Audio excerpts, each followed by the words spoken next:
Hi everyone and welcome to Smart Culture Education. This is the place where we make learning simple, clear and engaging. If you're new here, don't forget to subscribe so you can join us on this journey of mastering maths, science and more.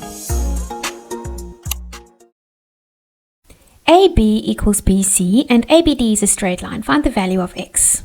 Since it is given that AB equals BC, we can see that triangle ABC is an isosceles triangle, so that means that the base angles are equal, so we can set them both equal to x. We also have an angle ABC, that's placed on a straight line. And remember, angles on a straight line always equals 180 degrees. So we can say that angle ABC is equal to 180 degrees minus 50 degrees.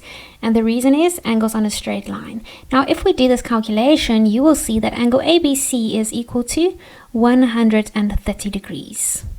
So you can add this to the diagram. Now, in triangle ABC, the sum of the angles is equal to 180 degrees. Let x represent the base angles, angle ABC and angle ACB.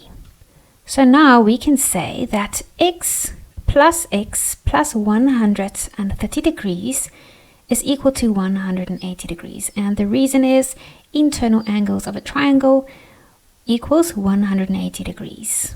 Now we want to simplify and solve for x. X plus x equals 2x. We take the 130 degrees over to the other side. It becomes a negative 180 degrees minus 130 degrees equals 50 degrees. Now we divide both sides by 2 and then we get x equals 25. So that means that x is equal to 25 degrees. Thank you for watching today's video on Smart Culture Education. If you found it helpful, don't forget to hit the like button and subscribe to the channel. And if you want to stay updated, tap the notification bell so you never miss our next lesson. See you in the next video.